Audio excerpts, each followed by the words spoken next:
আসসালামু আলাইকুম everyone, welcome to Robi 10 minute school. আজকে আমরা দুটি অবিচ্ছিন্ন দৈবচলকের ক্ষেত্রে গাণিতিক প্রত্যাশা যে যোগসূত্র রয়েছে সেটি কিভাবে অ্যাপ্লাই করতে হয় সেটি আমরা দেখব। তাহলে চলো একটি এক্সাম্পল দেখে আসি। এখানে বলা হয়েছে দুটি অবিচ্ছিন্ন দৈবচলক এক্স ও ওয়াই যাদের যুক্ত সম্ভাবনা ঘনত্ব ফাংশন দেওয়া আছে f of x y is equals to 1 এবং এখানে এক্স এর রেঞ্জটি হচ্ছে 0 থেকে 1 পর্যন্ত, ওয়াই এর রেঞ্জটি হলো 0 থেকে 1 পর্যন্ত। আমাদেরকে বের করতে হবে এক্স প্লাস ওয়াই এর গাণিতিক প্রত্যাশা কত। তাহলে আমরা কি করতে পারি, আমরা expectation of X plus Y এ যদি আমরা গাণিতিক প্রত্যাশার যোগসূত্রে অ্যাপ্লাই করতে চাই তাহলে আমরা এক্স এর গাণিতিক প্রত্যাশা বের করব, ওয়াই এর গাণিতিক প্রত্যাশা বের করব এবং তার যোগফলটা বের করার মাধ্যমে আমরা এক্স প্লাস ওয়াই এর গাণিতিক প্রত্যাশা বের করে ফেলতে পারবো। তাহলে এখানে দেখো, আমরা যদি এক্সপেকটেশন অফ এক্স এবং এক্সপেকটেশন অফ ওয়াই বের করতে চাই তাহলে কীভাবে করতে পারি। আমরা দেখেছিলাম অবিচ্ছিন্ন দৈবচলকের ক্ষেত্রে গাণিতিক প্রত্যাশা বের করার ফর্মুলাটা এরকম, যেখানে expectation of x is equals two x into F of x, এই গুণফলটার সমকলিত মান।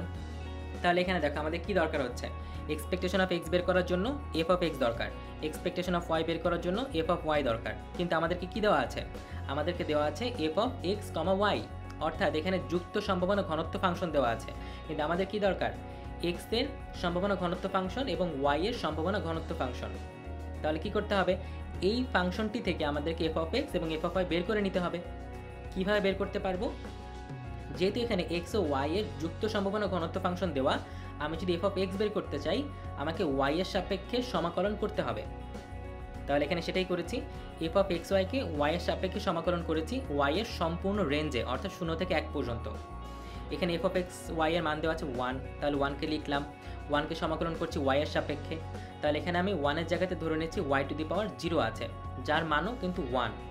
সো ওয়াই টু দি পাওয়ার 0কে যদি সমাকলন করা হয় তাহলে আমরা কি জানি, পাওয়ার 1 বেড়ে যাবে এবং বাড়ার পরে যে সংখ্যাটি হয়েছে সেই সংখ্যা দ্বারা ভাগ হবে, অর্থাৎ ওয়াই টু দি পাওয়ার 0 পাওয়ার 1 বেড়েছে হয়ে গেল ওয়াই টু দি পাওয়ার 1 এবং ডিভাইডেড বাই 1।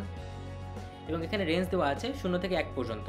আমরা কি করি, প্রথমে আপার লিমিটটাকে বসাই ওয়াই এর জায়গাতে, সেখানে হলো 1 মাইনাস, এবার বসাবো লোয়ার লিমিটকে অর্থাৎ মাইনাস 0।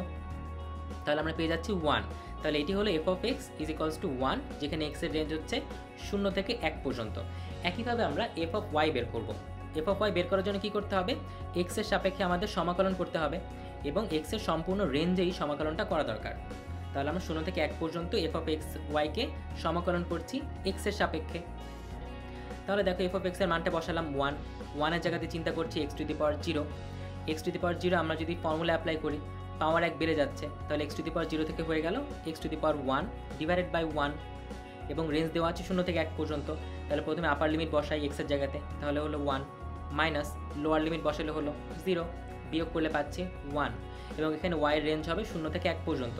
সো এটি হয়ে গেল f of y is equals to 1।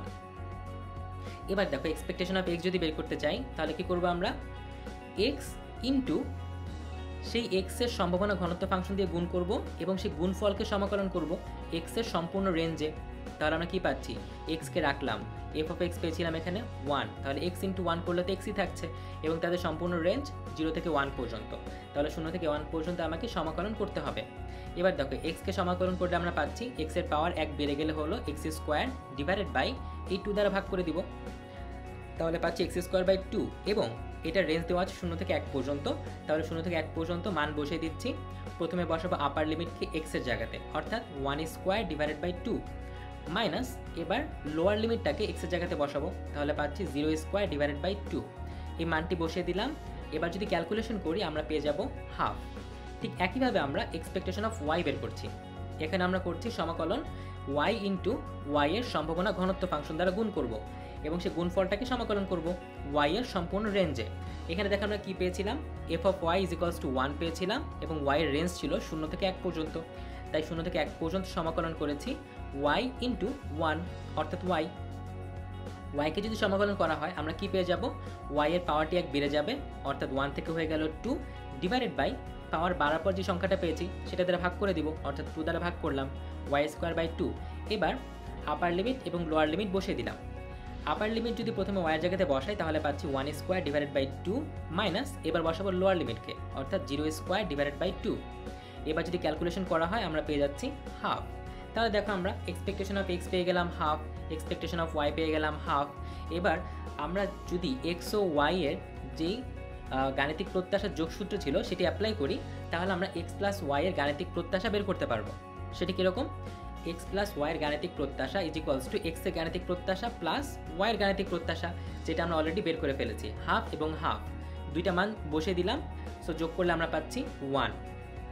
তাহলে দেখো গাণিতিক প্রত্যাশার যোগসূত্রের মাধ্যমে আমরা কিন্তু এক্স প্লাস ওয়াইয়ের গাণিতিক প্রত্যাশা বের করে ফেলতে পারলাম, যেটি মান এসেছে 1।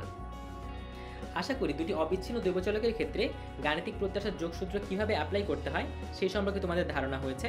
পরবর্তী ভিডিও দেখার আমন্ত্রণ জানিয়ে এখানেই শেষ করছি।